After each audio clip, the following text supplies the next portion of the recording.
Hello! Kamusta mga kalahing Pinoy? Magandang hapon po sa inyo lahat.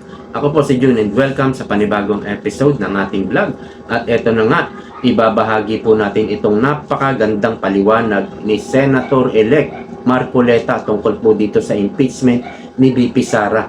Matatandaan po natin, naghain ng complaint ang kampo ni VP Sara dito po sa Supreme Court. Diba? Mayroon din mga ibang naghain katulad nung yung attorney ni Kiboloy, anong pangalan ba nun? At iba pang mga grupo. Kini-question nila ang Supreme Court kung dumaan ba sa legal na proseso ang ginawang impeachment ng mga congressman dyan sa Kamara. Yan po yung hinain ng kampo ni VP Sara at tumugon na po yung Supreme Court. Pinagsusumite ng Supreme Court itong Kamara o prosecutor dyan sa House of Representatives ng mga 10 dokumento yata yun. Under oath. Ibig sabihin, yung 10 dokumento na yan, susumpaan po ng mga congressman. Tungkol po, unang-una na, tungkol po sa 1-year ban rule. Yan po kasi yung nasa rules of impeachment. Kailangan kasi sumunod ka sa rules ng impeachment. Nakita naman natin kung paano ginawa ng mga congressman ni Tamba, kung paano yung ginawa nilang pag-i-impeach kay VP Sara. Di ba minadali at marami silang nalabag na constitution or rules of impeachment. Kaya kinwestiyon po yan ng ilang mga grupo at ng kampo ni VP Sara. So, sabi ni Marcoleta, matindi ito. Marami kasing hinihingi yung Supreme Court at kailangan mong sumpaan pa. Na? At ang balita ni Marcoleta, mukhang namumroblema itong mga congressman. At parang nakikinita-kinata natin na para silang nagmi-meeting ngayon. Hinahanapan nila ng solusyon. Gagawan nila ng solusyon kung paano ba ang gagawin nila dito, kung ano-ano yung mga isasubmit nila na kailangan sumpaan. Hindi po pwedeng meron silang mga doktorin dito mabubuko sila. Yan ang problema ngayon ng mga congressman. At nakikita nga natin mukhang nagmi-meeting sila dito, baka nasa ilalim sila ng tubig siguro sa Taal Lake. Nandun sila sa ilalim ng tubig. At pagkatapos nilang mag-meeting, ano yan? Lulutang na yan. Lulutang na yung nguso, saka yung mata, ano? Buhaya pala. Nasa Taal Lake. Namumroblema kaya kayong mga congressman, yari kayo ngayon sa Supreme Court. At wag lang sana, kasi alam mo naman, may mga judges, no? Justice. Merong mga nababayaran, nasusuhulan diba may kaso nga dyan si Tamba. Dito sa yung casino na yun, ano ba yung casino na yun? On record yun Nabanggit din ni VP Sara Meron kasing tinatawag na hoodlums in robes. Hoodlums in robes. Sana naman, alam mo kasi, ang daming pambayad ngayon ng ng mga taga-administrasyon sa nakuha ba naman nila, sa nanakaw ba naman nila mga daan-daang bilyon. They can easily buy a judge, no? Anyway, meron po tayong ibabahagi dito po sa mga pagpapaliwanag ni Marcoleta. Alam natin na may mga terminong pagkaabogado, yung mga sinasabi nila. Kahit naman hindi tayo abogado, maintindihan din natin makakaintindi naman tayo At Tagalog naman yung pagpapaliwanag ni Marcoleta at talagang pinapaliwanag niya kung ano yung mga meaning ng mga binabanggit niya. Kaya pakinggan niyo po ito. Talagang mamumroblema o problemado ngayon itong mga congressman. Pakinggan niyo po si Senator-elect Marcoleta. Ako? Ayan po. Oo. Matindi. Matindi. Oo. Matindi. Matindi. Ano po bang ibig sabihin ng ngayon ng Supreme Court? Alam mo, dalawang bagay ang tatamaan dyan. May relasyon sa una, yung tinatawag na violation of one-year ban rule. Yun. Okay. Makikita mo dyan, kaya inisa-isa, in-itemize ng Korte Suprema, yung pangangailangan na ibigay sa kanila lahat. Under oath, ha? Opo. Oh, yung ikalawang bahagi, pupunta dun sa katibayan kung talagang yung verification dyan totoo. Okay. Ngayon, under oath yan. Sa aking palagay, magkakahirapan dyan sa panig ng House of Representatives. Oho. Kasi, yun lang tanong niya kanina, no? Yung isa na Opo. binanggit ni Congressman Nelson. Opo. Sinasabi, kailan na nailagay sa order of business yung unang tatlo Opo. Ayan. na in-endorse na impeachment complaint na isinulong ng private citizens. Ang pinag-uusapan dito, Jen, yung December 2, yung December 4, Oh. at saka yung December 19. Yun. Kasi kagaya ng binabanggit natin nung mga nakakaraan patungkol dito, pagka-receive mismo ng opisina ng Secretary General, immediately kanya i-repair mo sa opisina ng Speaker. Ayun. Kaya kinukwenta natin ano ba yung immediately. Opo. So, yan yung naibalag ko na to eh. Kinabukasan, yung December 2, nung final na yung impeachment complaint, kinabukasan, tinanong ng media itong si Secretary General. Ang sagot ba naman, hindi pa nare-receive ng speaker. Nalaman natin, magkatabi lang pala ng opisina, yung Secretary General, sa kaopisina ni speaker. Ibig sabihin, sinabihan ito ni speaker na wag mo muna ibigay. Alam natin, nag-uusap yan. Pero tinanong si Secretary General ng mga media, ang sagot, hindi pa nare-receive. Mayroong palang rules na kapag na-accept mo na, na-receive mo na yung impeachment complaint, immediately i-repair mo to sa Office of the Speaker na hindi nila ginawa. Isa lang po yan sa kini-question. Sa questionable, isa lang po yan. Tuloy. Sa lalong madaling panahon Sa dapat. aking pagkakaalam, sa mabilis na paraan, sa madaling pagkakataon, ano pa yung ibang synonym ng immediately? Agad-agad. Agad-agad. Orada. Karaka, kanya eh. Nakaraka. Oo. Yan. Hindi ba hapon Opo. yun? Oo nga po. Parang hapon no eh.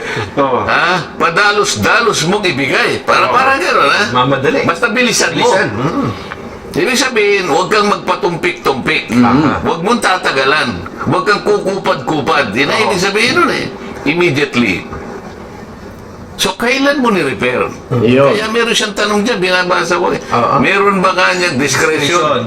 Yung Secretary General, para yon ay kanyang ibinbin. Oo nga pala. Kanyang Kailan itatransmit? ipitin muna. Oo. Parang tutulugan niya muna at hindi niya muna ibibigay sa opisina ng Oo nga. Kasi parang inipon niya muna ho, Sen, di ba? ang sagot doon hindi, wala kang discretion. Wala kapangyarihan yung SecGen. Ang SecGen is the highest administrative officer of the House of Representatives. Okay. Wala siyang discretion. Opo. Ang kanyang trabaho is ministerial in character. Ano ibig sabihin? Kung ano yung nakalagay doon, yun lang ang gagawin mo. Oo, walang option. Katibayan yun ng rules ng rules ng impeachment eh. Pinagtibay yun eh. Opo. Hindi basta-basta yun. Hindi mo po pwedeng... Wala kang option doon. Teka muna, bukas ko na... Oo.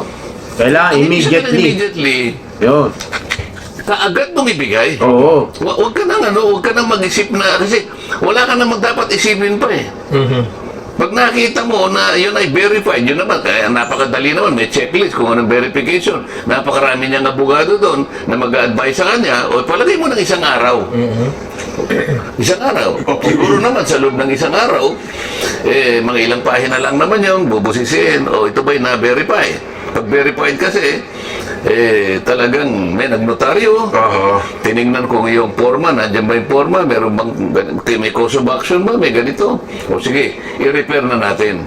Ayun. Paano ngayon sila magbibigay ng under oath na sagot sa mga requirements na yun ng Korte Suprema? Wala nga siyang discretion ministerial. Lilitaw ngayon dito na yung Secretary General, kauna-unahan, hindi niya ginanap at tungkulin niya. Lalong-lalo na yung December 2. Yun. Doon nagsimula Yun ang una Alam mo, kaya ito, nadinig mo dyan. Opo. Hinahanapan ilang session days. Kasi ganito yun, Jer. Halimbawa, ngayong araw na to, nag-session tayo. Opo. Pero hindi naman siya nag-adjourn. Sabi niya, suspend lang. Suspend, opo. Sabi niya nga, magsasalita yung presiding officer. Session is suspended until tomorrow at 3 o'clock in the afternoon. So, bukas, hindi pangalawang session nyo, kasama pa rin sa per session. Kahit na inabot tayo ng 3 weeks, sinususpend natin, after 3 weeks, 1 session lamang yun. 1 session. Then, bibilangin ngayon yun. Ngayon, alam ko merong isang session doon na nagtagal talaga. Kasi makikita mo yung tagal, kunin mo yung journal. Ayun, doon makikita So, yun. kapag ka nakita doon na bakit kinakailangan ninyong isuspend? Kasi technique ito Tingnan ninyo, 3 weeks kayong nag-session pero it is only considered as 1 session day. Ibig sabihin, pinatulog. Tama. Bibilangin. Ito ngayon ang mabigat. Hindi nila mapapalito na merong discretion yung ano. Talagang hindi na-repair Kasi kailangan ibigay mo kinukuha yung mga dates Yun na nga, Kailan mo na-repair? Kasi mula doon sa pagkaka-repair, huwag natin pag-usapan yung December 4, December na. Kasi yung pinaka-crucial dito yung December 2. Yung kauna-unahan po na-file. Tama. Ayun. Wait lang. Alam ko, nag-follow up dito yung yung mga media. 'Di ba? Kinabukasan nga, December 3. Hindi pa raw nare-receive. Yun ang sabi lang Hindi ko alam kung hindi pa naibibigay, basta hindi pa nare-receive ng speaker. Yung kasi yung tanong ng media. Nag-follow up pa dito yung mga media Mga ilang araw Hindi pa rin daw nare-receive na speaker. Mga siguro after 2 days, after 3 days, nag-follow up uli Hindi pa rin nare-receive. On on record yan, nasa social media yan. Meron pang December 4. Ayun nga pala. After December 2, nag-file uli ng December 4. Kaya yung media nag-follow up Nag-follow up kung na-receive na. Wala pa rin daw hindi pa nare-receive. Kaya ito ngayon ang gagawa nila ng solusyonan. Baka doktorin ito yung mga dokumentong isusumitin nila sa Supreme Court. Kaya nga sinabihan sila ng Supreme Court na kailangan itong sumpaan nyo. Kapag may magic silang ginawa dito, pwede silang kasuhan, pwede silang makulong. Ura-urada. Sinabi yan ni Marcoleta. Ito mamaya. Mahaba-haba po to. Pakinggan nyo po ng maigi. Steps yun steps. Una, Secretary General is supposed to immediately referring to the office of the Speaker. Kasi pag tinanggap ng office of the Speaker, ang office of Speaker naman, ministerial din ito. Ministerial din. Wala siyang discretion. Tatawagin niya yung majority leader. Ito yung chairman ng Rules Committee. I-include mo kaagad, hindi naman kaagad, within 10 session days. Ngayon, kung yung December 2, kung may plano na sila doon, ipitin nyo kanya halimbawa, kaya nga magtatagal sila So, kahit na 1 buwan tayong nag-session, Opo. Sinuspindi lang, walang nag-adjourn. Wala nang adjourn. Opo. Napatulog nila ngayon. Yun ang dahilan kung bakit hindi na-actuan in December 2, December 4, and December 19. Hinintay nila yung February 8, February 5. February 5, yes po. Oo. O mag-a-adjourn na kami noong February 5. Ayun yung Doon pang-apat. dali-dali nilang Ayun, Senado. hinahanapan dito sa order ng Korte Suprema. Oh. Sabi niya, binigyan ba sila ng kopya lahat sila Opo. ng mga members na pumirma? Binigyan ba sila ng pagkakataon na mabasa? Binigyan ba sila ng mga material, ng ebidensya, kalakip ng every article of impeachment na kalagay dyan? Whether it was a company Magkakaalaman na dito eh. Oo. Eh, ang dami daw problema dun eh. Hindi nakita yung unang Oo. pagina. Press. Ano sabi niya? Opo. Within 10 inextendable period. Oo. Sa Makati, anong date ngayon, Nelson? 11. July 11 po. Oo. Oo, Calendar days po ang sabi dito, 10 calendar halimbawa, days.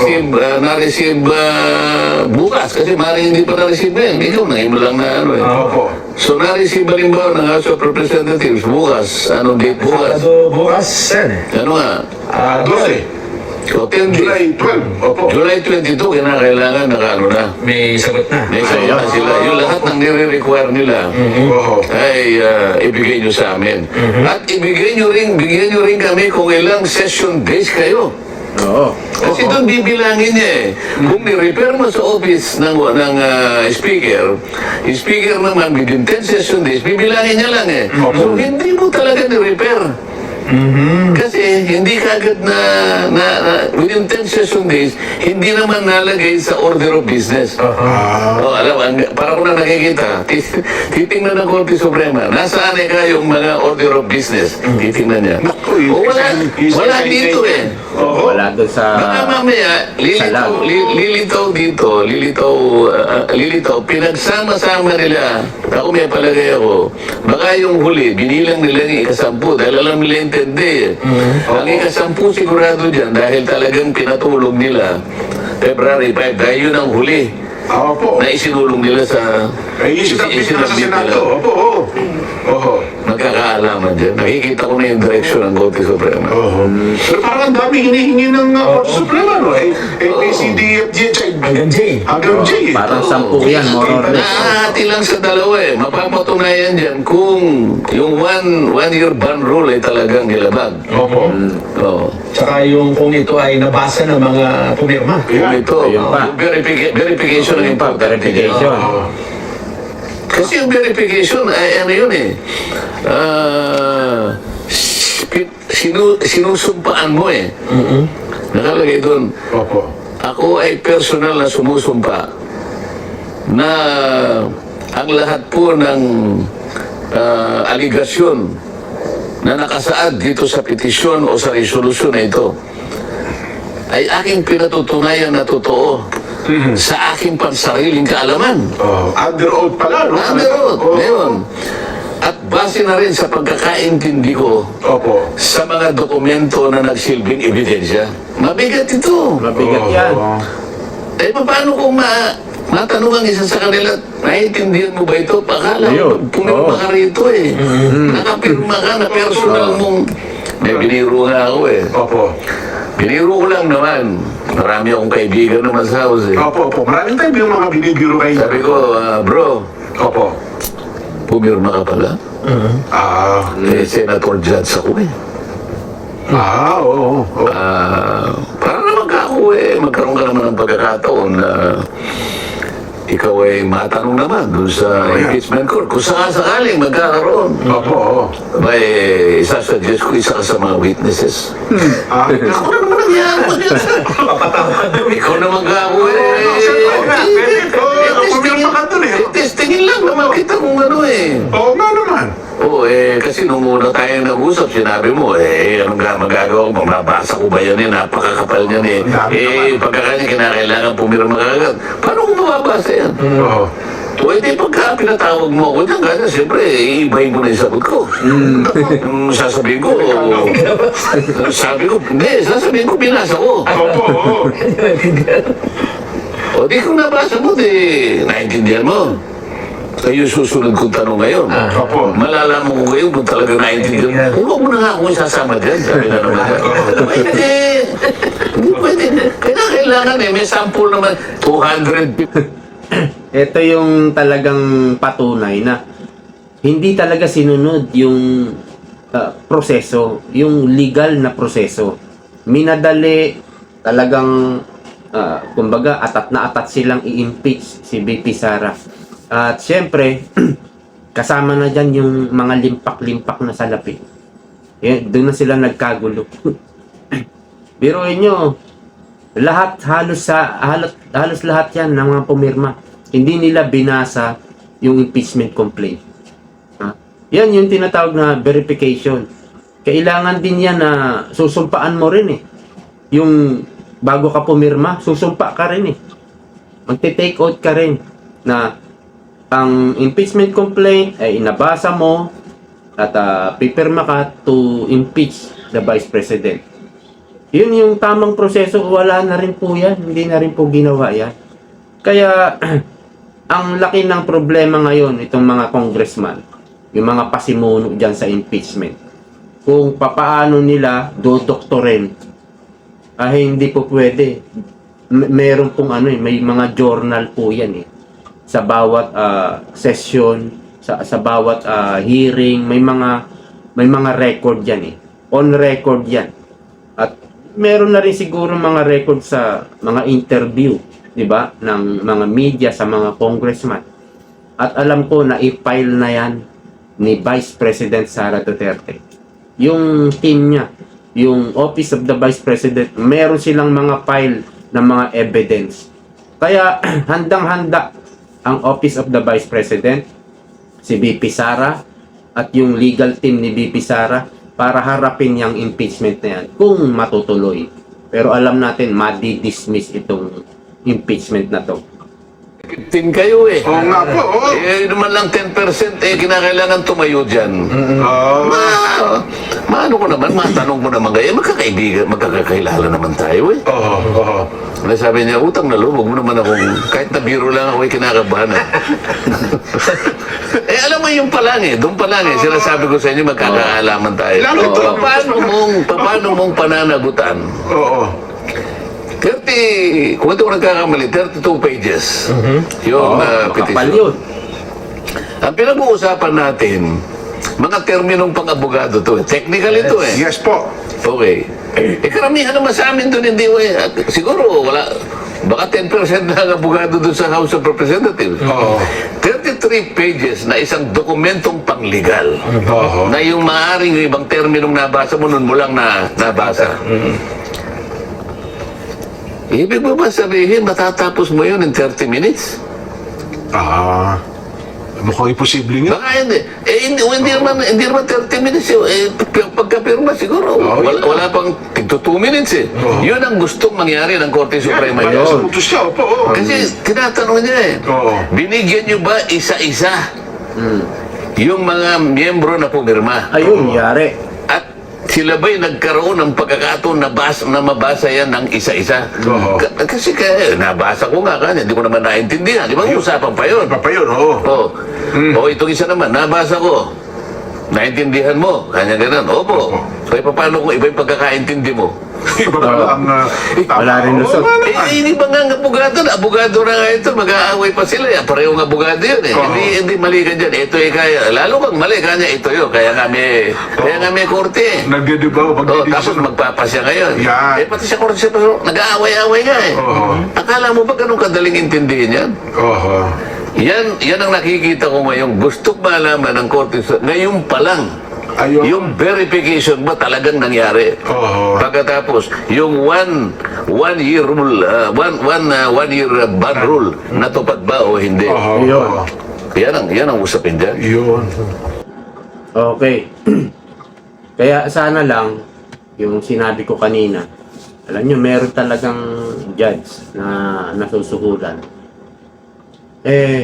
Sa dami ng corruption, daan-daang billion, madali na lang mabili ang judge.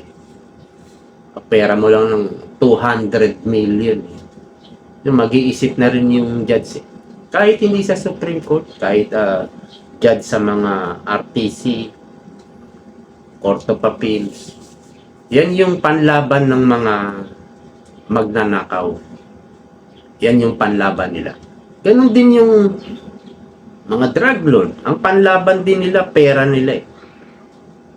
Para makalusot sila sa ano. Pero hindi naman siguro lahat. Hindi naman lahat. Ganon din sa politiko. Hindi lahat ng politiko nababayaran. Yan nga ang sabi ni BP Sara. Kasi hindi nila ako mabili. Yan ang pinagmamalaki ni BP Sara. Meron ding mga pulis, mga judge na matitino, no? Pero mayroon talagang judge na nababayaran. Tinawag nga yan ni Erap na hoodlums in robes. Dahil meron talaga. Sana lang dito sa Supreme Court wag silang